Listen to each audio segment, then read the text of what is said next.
Добрый вечер. В эфире Prime на телеканале АТР. Это время, когда мы обсуждаем наиболее важные для страны и мира темы и встречаемся с самыми интересными собеседниками, с людьми, которым, как я выражаюсь, есть что сказать.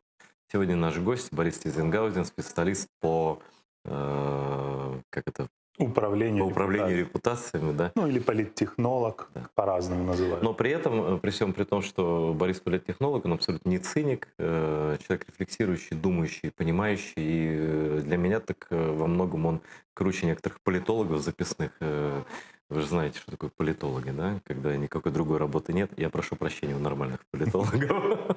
Но есть еще такой анекдот, почему в Беларуси нет блогеров и политологов, потому что там есть статья за тунеядство. Вот в этом случае. Ну что, тогда раз ты сам сказал Беларусь, начнем про Беларусь. В свое видение попридержу за зубами. Вот на какой стадии сейчас находятся протесты в Беларуси и что будет дальше? То, что вижу я подписан на ряд белорусских телеграм-каналов, где постоянно выкладываются видео, постоянно даются рекомендации белорусам, как себя вести. Довольно скоординировано, кстати, профессионально. То есть видно, что работает такая серьезная команда, которая знает толк в этом. Для меня это, отчасти и личная история. Почему? Потому что в СИЗО сейчас сидит Виталик Шкляров, мой хороший знакомый. Это активист, это реформатор, это гражданин США, который приехал в Беларусь повидать свою мать, которая тяжело больна. Пообщался там вот с молодым активом, что происходит. То есть он попал как раз вот в это самое время. После того, как он пообщался, он там через какое-то время вышел просто-напросто на рынок, его арестовали и бросили в СИЗО. Вот и все. Гражданин США, Госдеп уже даже свое, скажем так, попросил, мягко говоря, белорусское руководство отпустить его. Ноль внимания. Виталику один раз удалось поговорить с адвокатом.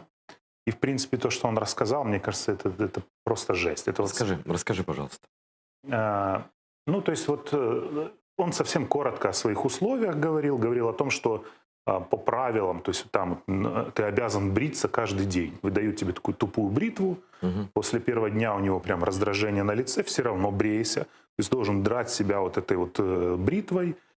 Свет горит в камере постоянно, музыка на улице играет постоянно. Ну, элемент пыток присутствует. Элемент психологических пыток с целью сломать индивидуальность, с целью сломать человека, заставить его что-то рассказать, даже того, чего он не делал. И для меня это настолько странно, потому что Виталик делал реформы, он работал и с Ангелой Меркель, и с Бараком Обамой. То есть он работал с мировыми лидерами. Он абсолютно таких простых, понятных взглядов человек. Он никогда не выходил на митинги, хотя, мне кажется, это уже абсолютно безразлично. Просто потому, что приехал такой человек, гражданин США, все, значит, поймали его, бросили. И самое, конечно, страшное, он говорит, когда я прошу звонок адвокату, меня сажают в этот куб 1,5 на 1,5 метра такой, где не встать, не сесть. И я там сижу, ни ноги вытянуть не могу, то есть вот абсолютно какое-то вот такое садистское отношение просто к тем людям, у которых есть свободный взгляд. Ты знаешь, Борь, дело в том, что это вот может быть новым звучать для наших зрителей некоторых, да, но хотя у нас в Крыму зрителей очень много, и они это знают, что такое русская репрессивная машина, но на самом деле в Беларуси это происходит очень давно. Лукашенко никакой не батька сказочный, да, такой колхозник, ничего подобного. Это палач настоящий. У него на руках кровь очень многих убитых, закопанных в лесу людей просто, да. А какая тюрьма? Я читал книгу одного из белорусских оппозиционеров Анатолия Лебедько, который провел там не так уж, кстати, и долгое время, несколько месяцев, но уже тех, вот о чем он рассказывал, как там унижают, как раздевают, как ставят на колени, достаточно для того, чтобы представить себе, что этот режим точно не будет, знаешь, там, придерживаться каких-то норм международного права, ну, кого ему бояться? Что гражданин США, ну, какая ему разница? Ему что гражданин США, что Гриб наш мальчик, да, который туда попал, и они его сдали русским. Да дело в том, что ему не просто некого бояться, ему некуда бежать. То Конечно. есть если Януковичу было куда бежать в Российскую Федерацию, то Лукашенко бежать-то не в чем. Почему в Российской Федерации? Я думаю, он там окажется в итоге все равно когда-то. Дело в том, что вот Лукашенко, он придумал себе некую субъектность, и он ее соблюдал. То есть вот он как бы есть большой тиран Путин, а есть маленький тиран Лукашенко. Но маленький тиран Лукашенко никогда не втянет Беларусь вот в этот совок 2.0, потому что тогда он становится всего лишь губернатором какой-то белорусской области. Все, он теряет субъектность, силовики сразу все не его, он теряет вот эту власть, всю силовую машину, там меняются, мы знаем, как это Россия делает, там меняются силовики на российских, и Лукашенко просто номинальная фигура. Он этого не хотел, он пытался до последнего вот удержать вот эту тиранию, микротиранию в своих Свою, руках. да. Свою, да, конечно. Вот. Но меня беспокоит другое сейчас в Беларуси. То есть вот уже там несколько недель белорусский народ выходит на протесты. Выходит и уходит. То есть каждый раз, в принципе, ну, может, видоизмененно. Там женщины вышли, там студенты, там с тачком, там еще кто-то. Но каждый раз это происходит по одному сценарию. Вышли и ушли. С потерями, заметьте. С Людей потерями. арестовывают, избивают, пытают, люди пропадают. Да. Никто не приходит к тюрьме, не вырывает эти ворота, да, не пытается освободить людей. Все считают, что так и нужно. Мы вышли, потом вот КГБ там отработало по активу, забрали руководителей стачкомов, забрали руководителей протестов, отработали по ним психологически. Вот, судя по Виталику, я понимаю, что с ними делают там. Я не думаю, что, имея родственников, детей, жену, родителей, мы же понимаем, что это точки болевого влияния. И Виталий, извини, при всем при том, я уверен, что к нему относятся все-таки мягче, значительно, чем к тем, кого они могут пытать. Да, безусловно. То есть я все эти ужасы почитал в этих телеграм-каналах, как вот ребята, которые выходили оттуда, как они описывали, что там происходило. Поэтому мне кажется, что нет будущего у такого протеста, когда ты выходишь и уходишь. Сейчас я хочу, чтобы к нашему разговору подключился Илья Пономарев, бывший депутат Российской Госдумы, единственный человек, который проголосовал против аннексии Крыма. Привет, Илья. Привет, дорогой. Рад тебя очень видеть в новом сезоне АТР. Скажи, пожалуйста, вот мы с Борисом Тизенгаузеном сейчас, ты, наверное, знакомы вы, Да. сейчас в студии обсуждаем Беларусь, да? Но и он только что высказал свое мнение, не знаю, ты услышал концовку или нет, что вот у такого рода протеста, когда просто оппозиция теряет лидеров, режим в репрессии вводит там, и никто не цепляется ни за что, просто люди выходят, уходят, потеряв часть своих, да, каждый раз, что такой протест не имеет перспективы. Последнее, что сказал Борис. А какое твое мнение по белорусской ситуации? Ну, я, во-первых, хотел бы сказать, что хорошо давать советы тогда, когда ты сам что-то в этом направлении добился, а мы, к сожалению, в России в этом вопросе ничего не добились. Ты гражданин Украины, Илья, уже, поэтому говорим мы. Я понимаю, то есть вот украинцы, те, кто участвовал непосредственно в Майдане, да, они правильно, чтобы они давали советы, и все советы, которые я на эту тему слышал, они заключались ровно в том, что да, в конечном итоге нужно поднимать кулак и бить, а не просто сидеть вот в такой, значит, ненасильственно-созерцательной позиции. Мне кажется, что наши белорусские коллеги, они совершают примерно ту же самую ошибку, которую совершали россияне на Болотной. И все эти вот бесконечные протесты, они не зависят от того, сколько людей. То есть нужна определенная критическая масса, но она очевидно, что присутствует в Минске. Но без завершающего удара, на мой взгляд, ничего получиться не может. Тем более, что белорусы сделали вещь более правильную, чем сделали россияне тогда. Россияне тогда от себя оттолкнули вот этот условный Уралвагонзавод, да, промышленный пролетариат. А белорусы, наоборот, привлекли на свою сторону, появились эти самые забастовки и так далее. Это очень важно и очень, очень позитивно. Но без вот лидера и без того, чтобы в конечном итоге выгнать физически людей с занимаемых ими сейчас уже незаконно, да, властями зданий, ничего без этого не получится. То есть ты присоединяешься к мнению Бориса, что протест в итоге такой будет подавлен жестоко и просвета нет, и дальше что, аншлюз? Ну, вот вопрос, что дальше. Я лично считаю, что Лукашенко обречен по-любому. потому что нельзя долго сидеть на штыках. И все-таки это другая ситуация, чем та, которая у него была до того. До того все равно он пользовался поддержкой значительной части населения, ну, то есть он все равно перерисовывал себе результат выборов, но одно дело, там, ты получил на самом деле 50%, нарисовал себе 80%, да, но все равно люди знают, что большая часть проголосовала. Другое дело сейчас, когда, очевидно, у него меньшинство населения, он приезжает в эти трудовые коллективы, его засвистывают, приезжают там в школы, его захлопывают и так далее. Это ну, не рабочая ситуация ни для какого лидера. Вопрос только то, что он будет дальше делать. Я думаю, что Лукашенко постарается сделать какой-то управляемый механизм передачи власти. То есть вот сейчас конституционную реформу он объявит, потом объявит новые выборы. На эти новые выборы вполне возможно, что пойдет не он, а какой-нибудь, например, Маккей. И будет вот такая, значит, мягкая передача власти к его же сторонникам. Но даже если победит оппозиция абсолютно впрямую, победа оппозиции что означает? Тоже означает новые выборы, на которых, по всей вероятности, будут соревноваться два основных кандидата — Сергей Тихановский и Виктор Бабарико. Ну и с точки зрения Украины, например, какая разница? Это оба кандидата достаточно пророссийских, и Путину даже не надо вмешиваться в эту ситуацию. Они будут мягче, чем Лукашенко в переговорах с Москвой, и в конечном итоге и того, и другого можно додавить вот на создание этого союзного государства с Путиным во главе. Я хочу, чтобы Борис присоединился к нашему разговору. Да, и, Илья, вот у меня вопрос, а вы не исключаете такой вариант, что, например, ну вот сейчас приедут такие российские технологи, профессионалы по там, цветным революциям, по протестным движениям, которые не только в России этим занимались, и создадут некого условного оппозиционного кандидата. В принципе, сейчас их несколько так уже вот кристаллизуется там, и в итоге вот оппозиция поверит в то, что действительно вот такой кандидат пришел.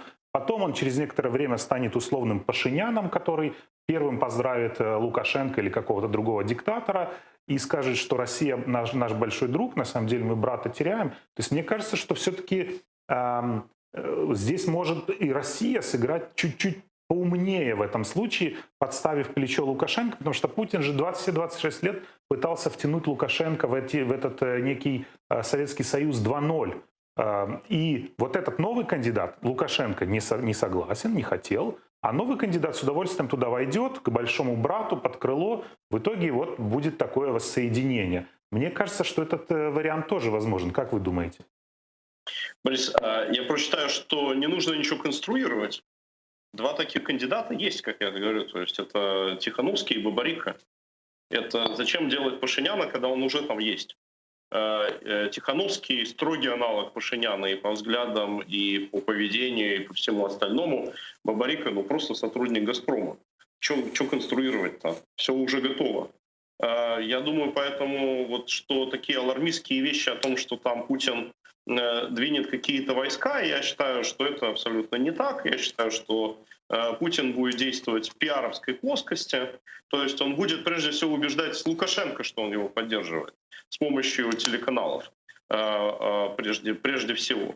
Но ему не надо никакой там дополнительной силы в этом смысле применять. На самом деле два вот этих вот альтернативных кандидата, они для Путина уже более удобны, чем Александр Григорьевич. Просто Путин не хотел бы их прихода в результате там оранжевой революции, потому что он принципиально против подобных прецедентов, да, то есть чтобы были какие-то революции, которые своих кандидатов выдвигают через неконституционные процедуры. Но если они придут в результате конституционной реформы, объявленной Лукашенко, я думаю, что Владимир Владимирович будет только рукоплескать этому.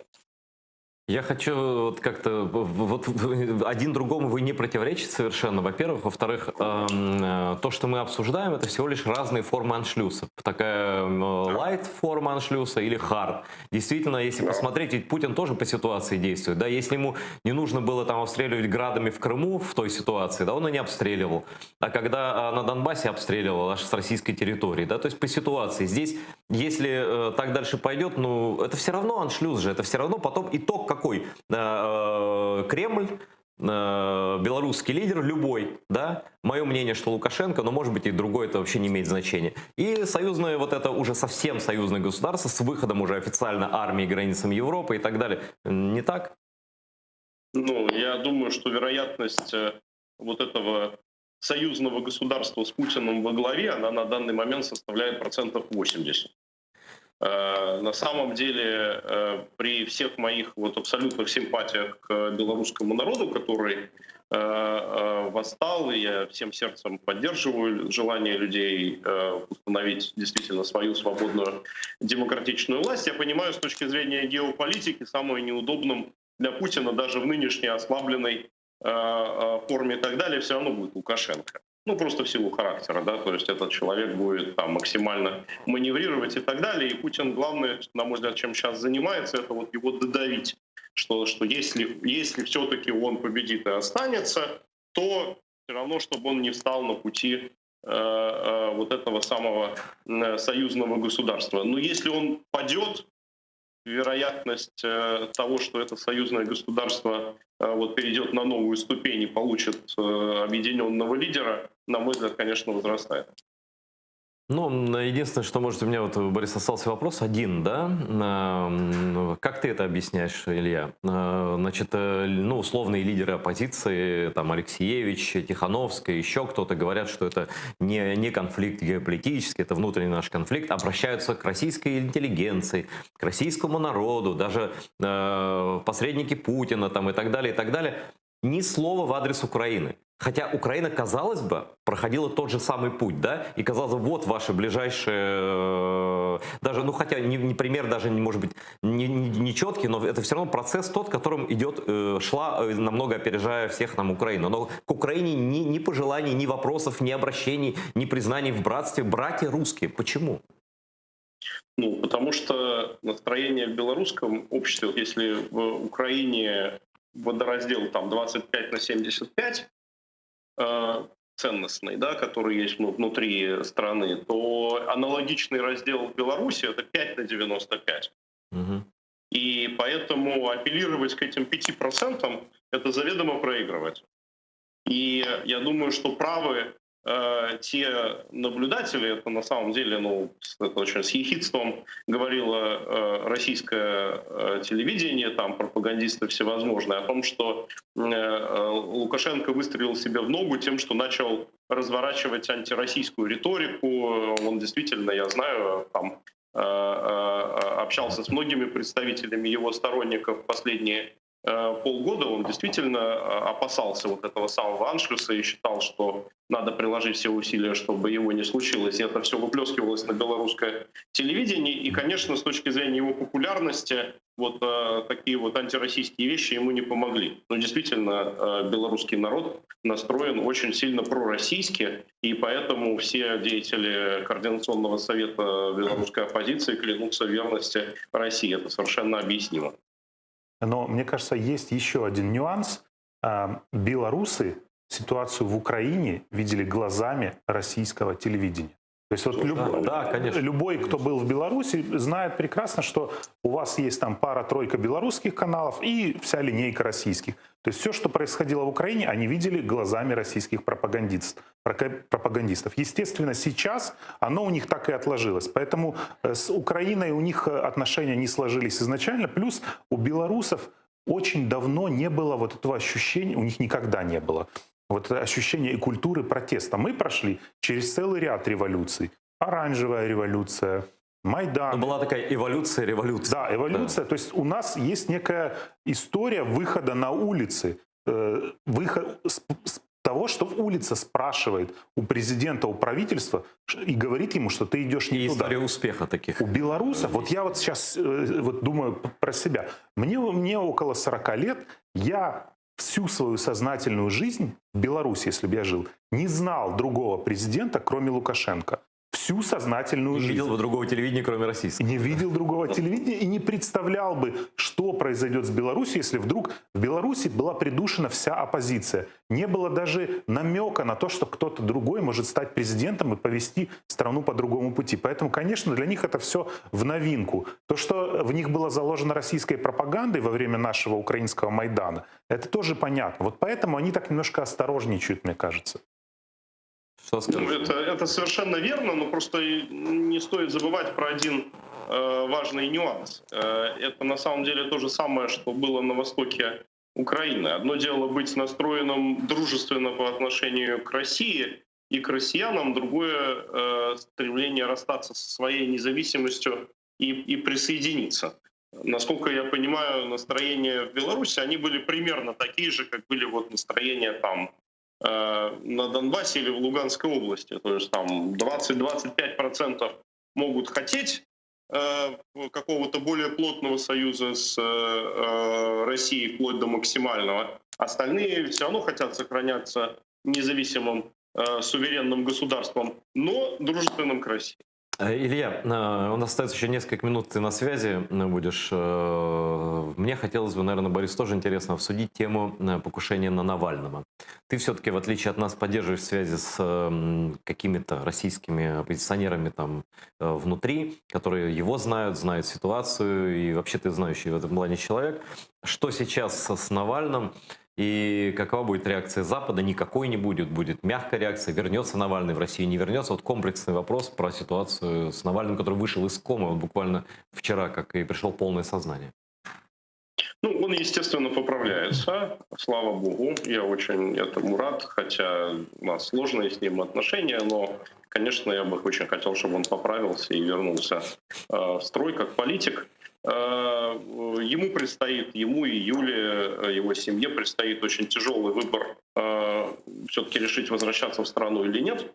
Потому что один раз не дотравили, но сейчас все больше и больше свидетельств того, что это было в значительной степени таким чудом, да, что пилоты нашей новосибирской компании S7 решили совершить вынужденную посадку в Омске, а если бы они там продолжили свой путь на Москву, то, скорее всего, бы он не выжил. А шансов, что они так решат, ну, это было не очевидно. Поэтому он действительно мог погибнуть, и в следующий раз, следующее покушение может достигнуть успеха. Я думаю, что не учитывать он это не может, но, с другой стороны, он человек крайне амбициозный, властолюбивый, и понимает, что если он останется на Западе, то, наверное, его политическая карьера, она резко пойдет под откос. Но самое интересное во всем этом деле, на мой взгляд, сейчас, что там стоит обсуждать, потому что вот все остальное — это чистое гадание на кофейной гуще, и все будет так, как будет. А интересный вопрос с Германией, потому что то, что Навальный был отравлен, это же было совершенно очевидно. Тем не менее, именно Германия сама пригласила, дала статус гостя канцлера. То есть, соответственно, Германия, очевидно, шла на обострение с Россией. Потому что теперь, когда они нашли отравляющее вещество, а вероятность, что они его найдут, было очень высокой, то, соответственно, они сами себе закрыли путь назад. Теперь надо давить. Если бы они там его отправили бы изначально в какую-нибудь Швейцарию, такой бы проблемы не было. Но они решили его взять на себя. Зачем? И думаю, что здесь, конечно, будет торговля вокруг Северного потока-2, а вот это уже та вещь, которая Украину должна сильно волновать. Ну, спасибо. Есть вопросы еще? Да, Илья, я вот хотел спросить, среди украинских коллег моих, среди украинских там, и политтехнологов, и политологов, и просто хороших людей бытует мнение, вот просто мнение, что в России вся опасная оппозиция, вот реально опасная, давно уничтожена физически. То есть она либо выехала оттуда, либо уничтожена физически. И там вот оставлена такая оппозиция удобная, ну то есть это вот такое мнение бытует. Потому что, ну, если задуматься, а зачем такая сложная схема? Новичок, Навальный, там это. Можно же просто стрельнуть в него возле подъезда. Все, и вопрос решен. Зачем его где-то в аэропорту, где он еще и полетит, а потом куда-то сядет, зачем эти схемы? Поэтому вот все серьезные оппозиционеры, Политковская, Новодворская, Немцов, там и еще можно десятки перечислить, их просто вот убивали вот физически простым, понятным способом. Ну, кроме Новодворской. Да, да. Ты говорил. Но да. Зачем? Политковскую тоже пытались строить. Да, зачем вот эти сложности были с Навальным? То есть, Тем более на своей территории. Да. Тут хозяин-барин, тут они его пасли, ну, извините за такое слово, я думаю, круглосуточно. Да. Ну, во-первых, пути Кремля в данном случае неисповедимы. И я говорю, вот вся эта история с Навальным, она для меня загадочна ровно тем, что я не могу пока понять мотива происходящего. То есть вот когда Кремль все время говорит, нам это было невыгодно, но они абсолютно правы. Вот Кремлю с точки зрения там, политического лидерства это действительно было невыгодно. Но это же не означает, что это не было выгодно определенному крылу окружения Путина. Ну, например, ведь там же власть не монолитна в России. Это все предпочитают там называть это вертикалью. Но это совершенно не вертикаль. Это такая достаточно сложная матрица пересечения политических и коммерческих интересов. Одно крыло Кремля, очевидно, с Навальным сотрудничает, передает ему информацию. Вполне возможно, что оно передало ему ту информацию, которая была невыгодна другому крылу Кремля. Вот там совершить такое прямое покушение выстрелом и так далее, это слишком большой риск перед Путиным, значит, показать отпечатки, кто это сделал. Таким отравлением, ну, иди ищи, кто это совершал. Понятно, что кто-то сверху, а доказательств никаких нету и не ясно.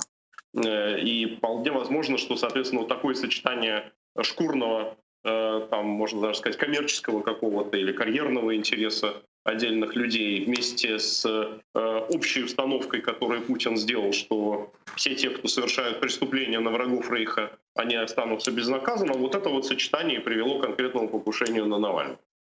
Ну, спасибо тебе, Илья, за то, что включился. Особенно лично мне приятно, что ты употребил мое определение России современной. Специально для тебя. Ну нет, на самом деле, давай так честно говорить, похоже, да, это вождистская диктатура с популистским таким уклоном и акцентом на то, что русские величие всех, они могут решать судьбы всех окрестных народов. Есть общее, правда? Что-то есть, к сожалению.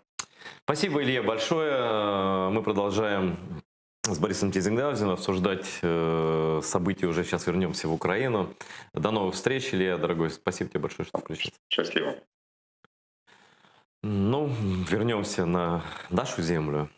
И, ну, кому как не тебе, как специалисту по управлению репутацией, ну, то, что надо понимать, чтобы было чем управлять, да. Вот. Что происходит с коммуникациями нашей власти с обществом? Вот вчера пример вот этой совместной инспекции, который, как я просто понимал и вчера еще написал, сумасшедших нет, этого не будет. И, ну, не будет этого. И так оно и случилось, да? Вот. А почему так это поддается, почему это общество... То есть как, такое ощущение, что кто-то специально ходит с иголкой и тыкает в активную часть украинского общества. Что это за коммуникация такая вообще? Дело в том, что мне кажется, что в коммуникации сейчас больше присутствует неких пиар-составляющих, а не понимание, как эта модель должна работать от начала и до конца. То есть, там, грубо говоря, а давайте вот сделаем так, а на самом деле оказалось, что это ОБСЕ должно согласовать. Никто этого не знал. То есть никто не спустил вниз, там, не знаю, профильному комитету, профильному министерству. Согласовать подробнее, пожалуйста. Ну, например, вот решили для того, чтобы, скажем, усилить определенные договоренности, потому что перемирие сорвано фактически было, вот тишина, точнее, была сорвана. 41 день она продержалась. На 42-й день, да. На 42-й день, да, погибшие, раненые и так далее.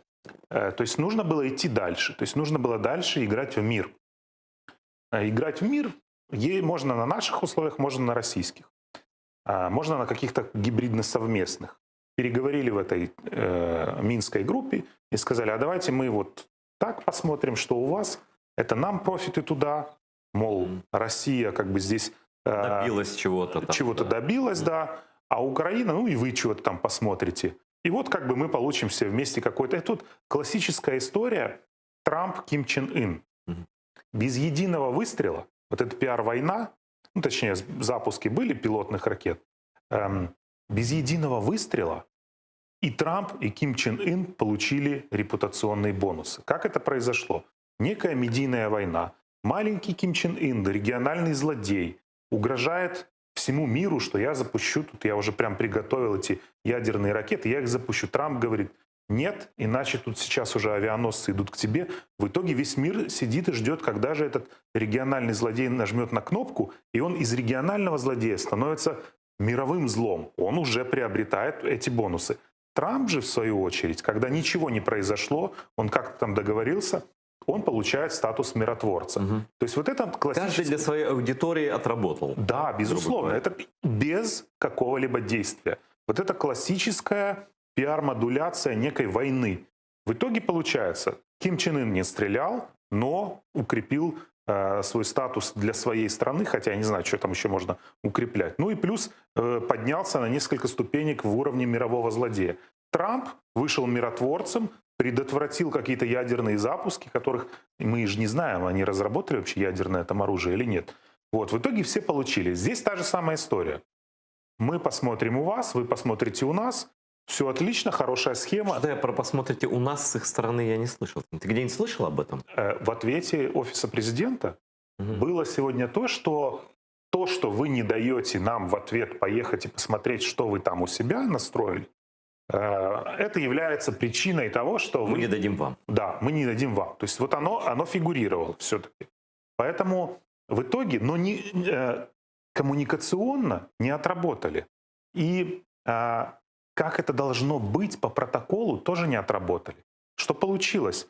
ОБСЕ должно было участвовать вот и там, в этих... ОБСЕ никто не предупредил. ОБСЕ сегодня написала, секундочку, это вообще-то по международному там протоколу мы должны были быть там, мы должны фиксировать правильно это. Кто-то хотел в окружении президента похвастаться. Потому что, смотри, вот ровное информационное, ну, насколько у нас это бывает ровное, но ровное информационное поле. Да, обострение, да, стрельба, да, срыв, вот, как ты говоришь, режима тишины, да, гибель нашего военного, еще там на мине подорвались люди, да.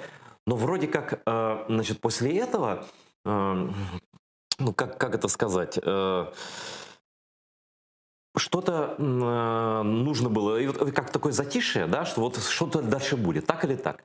И вдруг на чистом этом листе с этой всей картины появляется сообщение, что завтра инспекция совместно там с кем-то из ДНР. Это тут же начинают все расповсюдживать, все в шоке, ветераны в шоке, СМИ в шоке, все начинают это комментировать. И это пошло не через ОБСЕ, это пошло вот кто-то сказал, а я хочу доложить, что вот мы мир там решили устроить завтра, да, а на самом деле устроили взрыв, просто бурю в стакане, на самом деле, огромную, и с ущербом для репутации и офиса, и президента. Нет, не так? Тут вопрос еще насчет ущерба репутации. То есть, если мы вот рассматриваем сейчас в контексте каких-то электоральных предпочтений и местных выборов, ну, то, куда сейчас все смотрят. То есть, те, кто президента за это проклинал, что, мол, что такое? Российский генерал, как он будет инспектировать наши позиции? Они же изначально, то есть это вот, грубо говоря, это электорат Порошенко. Ну вот если можно так... А что, весь электорат Зеленского ждет русского генерала на украинских позициях? Нет, конечно. То есть эти люди, они и так ненавидят Зеленского. Но ответ Украины, что никакой генерал сюда не приедет, потому что вы нам там не дали.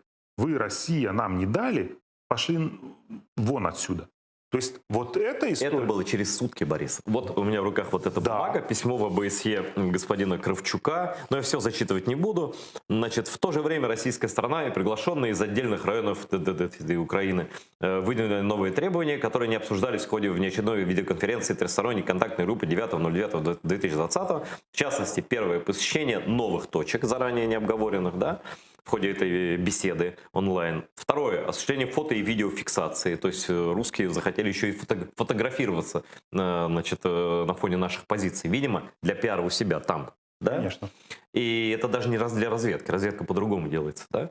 Третье — подписание совместного протокола. Кого и с кем — это легитимизация, понятно. Да? Там, если подписи украинские и подписи оккупантов стоят на одной бумаге, все, как бы их миссия выполнена. Да? Понятно, как они хотели это подать. Но прозвучала вот эта бумага. Почему мы отказались от сегодняшней этой, так сказать, инспекции, которая я был уверен, что ее не будет. Да? Она появилась через сутки после того, как вся страна стояла на ушах. Да, это я называю абсолютно непродуманный ход со стороны коммуникации, ну, может, не офиса президента или каких-то групп влияния в офисе президента. Потому что, внимание, поначалу были некоторые освобождения наших политзаключенных. Были 2 раза.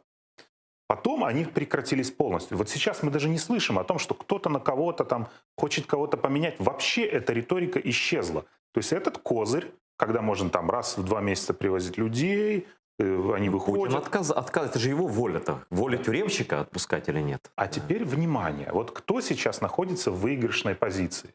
Конечно же, Российская Федерация.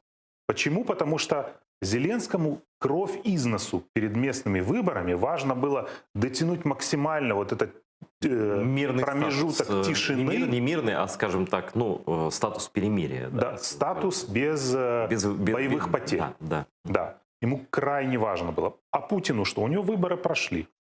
Что такое Путин и выборы? Я прошу Да, прощения. ну да, то есть ему вообще плевать на все. Поэтому, чтобы усилить свою переговорную позицию, он говорит: ребят, постреляйте тому, ну давайте. Он даже, я уверен, что там приказ был такой: идите и убейте. И Да. я думаю, что когда снайперская группа выходит убивать человека в украинской военной форме в период объявленного перемирия, это личный выстрел Путина. И в этого человека, но он был выбран случайным образом в прицел, да, но это выстрел политический и в Зеленского, потому что это же не случайно, понимаешь, они без приказа Кремля снайперская группа не будет убивать в период перемирия формального, правда? Да, об этом же и идет речь, что Путин сейчас усиливает переговорную позицию и говорит: Зеленский, эта тишина тебе нужна, а не мне. Угу. У тебя через 1,5 месяца местные выборы. У тебя, ну, как он думает, да, или как думает его группа, этот think tank, который вокруг него сидит, у тебя рейтинг идет немножечко вниз. Тебе это важно. Ты же про мир говорил. Ты говорил про выборы на Донбассе осенью. Ты говорил: я тебе сейчас все это испорчу в один момент. Если не хочешь, чтобы я тебе испортил, завтра у тебя будет там 3-4 трупа, 5, 10, сколько я скажу, столько трупов и будет. Вот. Если ты этого не хочешь, значит, иди на наши условия. И тут вопрос: пойдет Зеленский на эти условия? То есть задача Российской Федерации какая? Не вернуть нам Донбасс. Да, разумеется. Ну, то есть зачем? Ну, хорошо, вернут они, проведем мы там выборы. Пройдет 3-4 года, Не мы вернут. восстановим там наш украинский порядок. Не вернут. Да, потому что Фюрер Донбасс... оккупированные земли не возвращает. Да, потому что что тут говорить? была идея обменять Донбасс на Крым. Наверное, была такая идея. Но мы же понимаем, Только что... в голове украинских аналитиков, извини, пожалуйста, он мог это изображать, но Путин, ну просто его статус, вот я просто там жил, да, его статус вождя фюрера, который сформировался еще до аннексии Крыма, но резко укрепился после аннексии Крыма, фюрер не может утрачивать территории. Кто-нибудь мог представить, что Гитлер придет в Судеты и уйдет из Судет, да? Но не для того захватывали. А для Путина вот эти вот кусочки захваченных областей — это рычаг влияния на всю Ну, Украину. конечно, цель-то... А зачем ему отступать, если ему надо наступать? Ну, скажи мне, где Да. логика? Ну, то есть ему абсолютно плевать на санкции, я в этом уверен.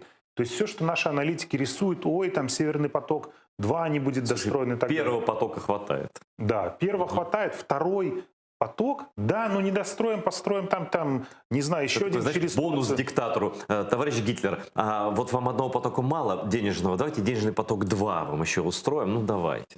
Ну, давайте. Да, все же прекрасно понимают, что там денег хватит создать проблем каждой стране Европы. Лавров абсолютно вальяжно, нагло, по-моему, год назад говорил: вы тут на Украину смотрите, вы на Балканы посмотрите, у вас там со дня на день такая же ситуация может быть. Так они там работают очень сильно. Работают. И когда этих российских агентов разоблачили по цветным революциям на Балканах. То Так есть, смотри, так они Черногории все-таки помогли точно привести к власти пророссийскую группировку политическую. если захотят, они сделают все, что угодно. Там и ресурсов, там и, к сожалению, технологических войск, информационных войск там хватает. Там целые институты Знаешь, сколько сидят. стоит в Сербии на месячная плата одного пророссийского блогера? Сколько? Ты не смейся только, ладно? 500 евро.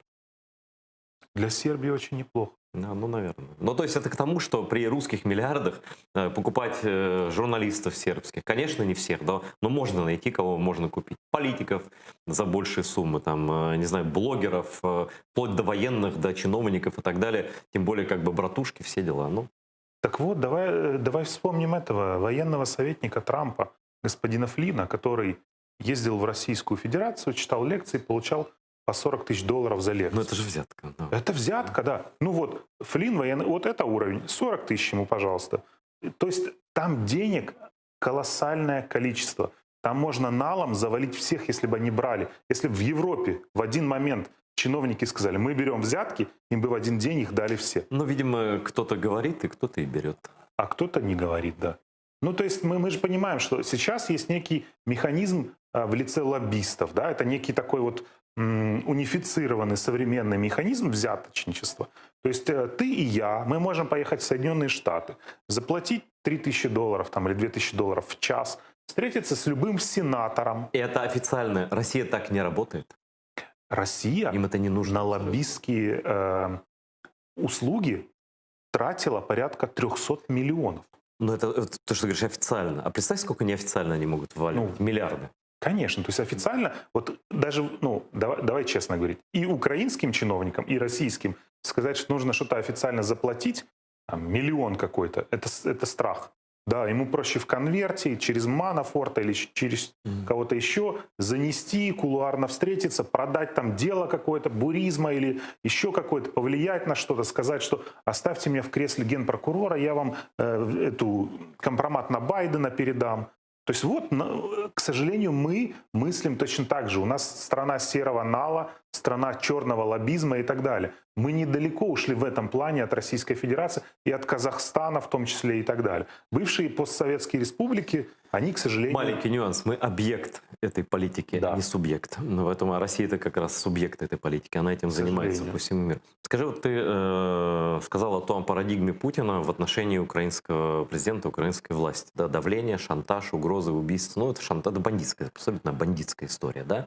Это я там, ну, грубо, это как похитить ребенка, мучить. Ну, такое, да, вот мучают Украину так, и за больные точки дергают. Вот. Как ты думаешь, вот эти условия, они как-то русские способны их впрямую проговаривать? Вот то, что ты сказал. Делай так или делай не так, или как все. Прямую проговаривать, это как бы уже будет не политика Кремля.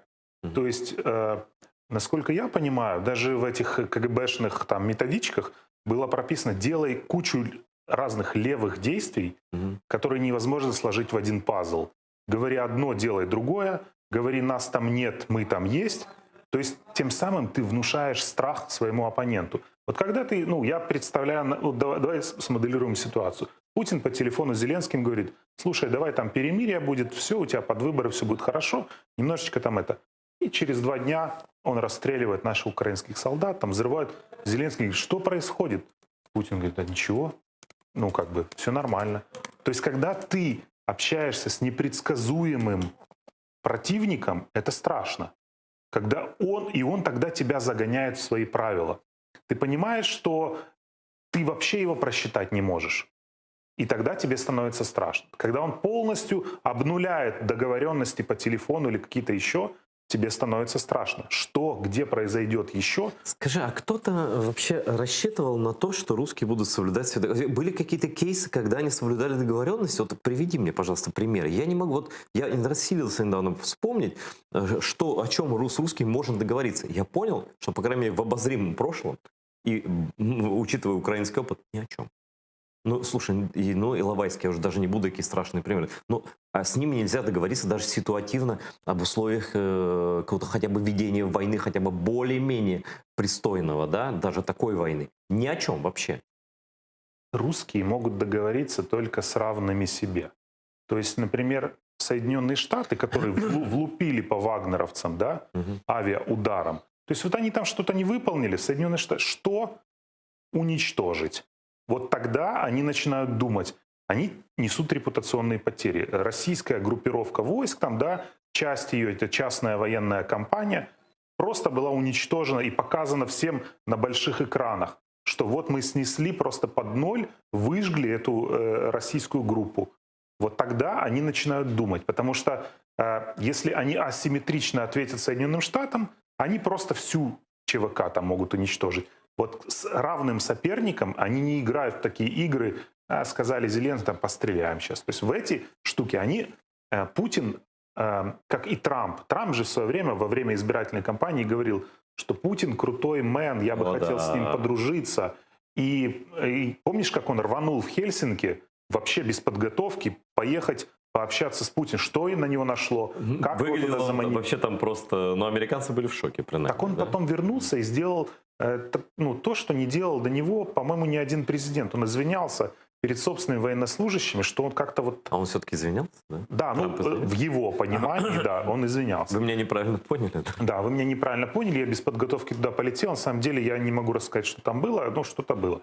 В итоге Трамп, вот в Соединенных Штатах что хорошо, система сдержек противовесов.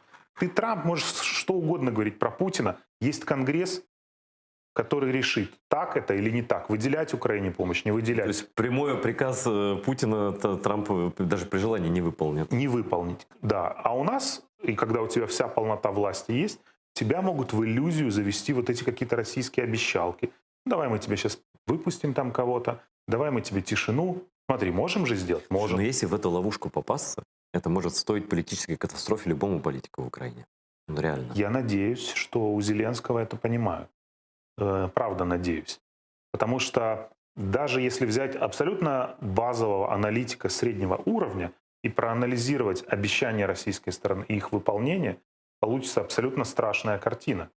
Ну, то есть они ничего не выполняют, а точнее, они делают все с точностью, да наоборот. Да.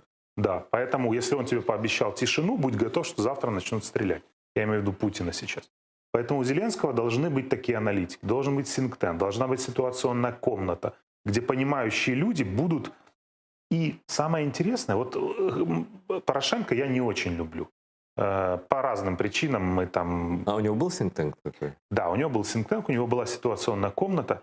И еще Порошенко хватило в свое время ума мониторить максимально плотно российское, потому что я там работал в то время, максимально российское информационное поле, чтобы понимать, потому что оно не действует здесь и сейчас, оно действует инерционно. Если российские телевизионные каналы начали готовить тебя к чему-то, ну, там, Украина хорошая или Украина плохая, значит, так изменится политика. Это артобстрел медийный идет сначала. Да, артобстрел медийный, там несколько дней, и ты понимаешь, ну, то к чему есть, готовиться? Да, к чему готовиться. Если они там высказывают мнение по Северному потоку, что нам надо его закрывать и так далее, значит, они идут в лоб с Германией, там, с Европой и так далее. То есть по российскому информационному полю можно примерно понять чуть-чуть раньше политику Кремля.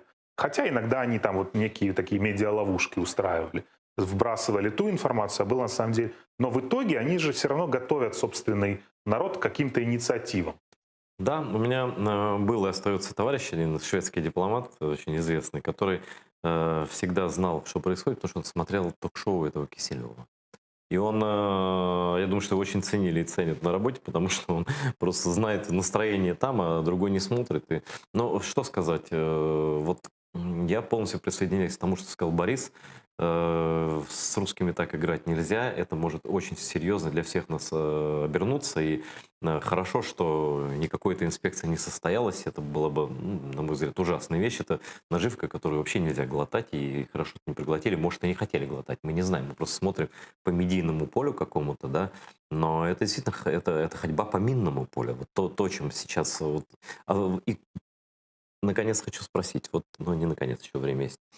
Какая нас политическая осень ждет, если уж ты увязал и выборы местные, и российский шантаж Зеленского миром, и войной, и так далее, и так далее? Очень непростая политическая осень. Я сейчас задействован в целом ряде избирательных проектов, где у меня есть возможность смотреть социологию, некий такой хеликоптер-вью делать сверху, смотреть на то, что происходит, на электоральные интересы. Вот отличие местных выборов от национальных, оно очень простое. В национальных выборах, в Верховную Раду, например, работает сила бренда. Мы помним, что некоторым слугам тогда даже просили их не ездить никуда. Вот по мажоритарным округам Не нужно ездить, ваше лицо увидеть. Молчи, да. Да, может не понравиться лицо, или там риторика, или еще что-то. Не Просто порть картину, да, у нас и так хороший бренд. сила бренда была настолько велика, что тебя, вот как этот Yellow Dog демократ, да, в Америке есть такое понятие, что даже если от демократов будет баллотироваться желтая собака, ее все равно выберут. Это вот такое вот электоральное ядро есть. Такая же история здесь была. То есть неважно, кто ты заезжаешь в зеленом вагоне в Верховную Раду. Сейчас с точностью все да наоборот. Я посмотрел социологию. Некоторые кандидаты, которые авторитетны в ОТГ, в своих громадах, в своих городах, неважно, какую ты приставку им делаешь, пропозиция, Пальчевский там партия, не знаю, кто-то еще, они все равно набирают одинаковое количество примерно, потому что это личный авторитет. На местных выборах голосуют за тех, кого ты знаешь, кого ты можешь потрогать, кого ты видишь каждый день. Вот так голосуют. Для слуг сейчас большая проблема вот этих людей Привлечь к себе. привлечь к себе. Да, они идут туда, то есть, но слуги хотят, чтобы эти, ну, наконец-то, чтобы это были полностью какие-то, пусть даже идеологически, может, лояльно управляемые люди, потому что когда набрали людей разных взглядов в Верховную Раду, которые друг друга Тут мочат, либо лояльные, либо личность. Вот так вот, наверное, дилемма иногда такая, да? личности и так выигрывают выбор. Вот в чем проблема слуг. Социология по крупным городам показывает, что Харьков, Одесса, там еще Днепр, там вот эти города, они выберут своих мэров. Неважно, будет он от слуги. А или- городские собрания? Простой пример. В городах, где мэр был адекватным, Мгм. у мэров поддержка достигает 87-90%. И его же партии. Да, и его же партия. Они создают свои партии. Вот простой пример. Черниговская область. В Чернигове у этого мэра, как его там, Атрошенко, да, у него поддержка под 90%. Ближайший кандидат 3% В общем, набирает. историк почти как с Зеленским, да? На кого укажет, того и... Он создает свою партию в области, И только за счет населения Чернигова, вот этих 90%, заводит монобольшинство в областную раду. То есть мэры сейчас диктуют центральной власти, что и как, какие условия. Поэтому для Зеленского сейчас очень большая проблема. А еще большая проблема та, что не успели отстроить партийный функционал, не успели построить эту секту партийную, если хочешь так. Секту или сетку? Я Секту, не раз секту. слышал. Партия должна быть сектой. Там должно быть все на любви. Есть верховный жрец, лидер, и дальше оно все идет по нисходящей таким зонтичным брендам. Эту секту не построили. Сейчас маленький мэр города, который попадает в красную зону там, по ковиду, говорит, центральная власть, да иди ты там куда подальше. И становится национальным лидером. Не наладили коммуникацию с местной властью, центральная с местной. То есть куча проблем, и средний уровень поддержки «Слуги народа» по Украине, в зависимости от области, от 13 до там, максимум 30%. То есть это все, что они возьмут. Я к чему веду, что ты говоришь там про мэров городов, про популярных людей там, и так далее, но это же еще, кроме прямой цели выбрать местную власть, да, по закону, это еще и такой барометр, термометр в ситуации средней температуры по всей палате, да. Вот как изменится политическая картина, там, не знаю, уверенность в себе Зеленского, легитимность, уверенность в себе большинства и так далее, после выборов, которые, как ты говоришь, что в среднем сколько ты сказал? Ну, 20% в среднем по среднем, стране да. они возьмут. Да. Ну вот что-то изменится вообще? Ничего. Для них ничего не изменится. Не изменится потому, что найдется тот, кто объяснит этот провал и покажет на виноватых. Кто будет виноват? Кто же? Губернаторы не сделали выборы. Всегда губернаторы у нас виноваты. Слушай, ну их можно менять бесконечное количество Да. раз. Мне кажется, уже во многих областях просто их имен-то не помнит, фамилии никто не помнит. И правильно делают. Да, потому что я реально пообщался с парой губернаторов, ну вот так лично, когда они только становились на губернаторские должности. Есть там адекватные люди, абсолютно адекватные, профессиональные.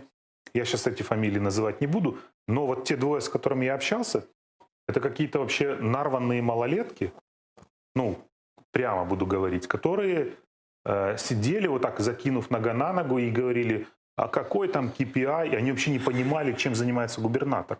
На самом деле у нас 99% людей не понимают, чем глава ОГА занимается. Поэтому сменят губернаторов, возможно, поменяют Кабмин. самой вот ключевой точкой вот этих всех разборок будет Киев. По Киеву очень интересный расклад, У нас меньше минуты. да, Так, политических ага. сил. То есть многое будет зависеть от Верещук, которая от «Слуги» идет в Киеве. Мгм. Если она выйдет во второй тур вместе с Кличко, это всей стране покажет, что в центральном городе Украины «Слуга народа» конкурирует с То есть это целым... прям такой Рубикон, да? Это Рубикон, это Рубикон. Если она выйдет, плюс еще там же у Кличко антирейтинг, у Верещук его нет.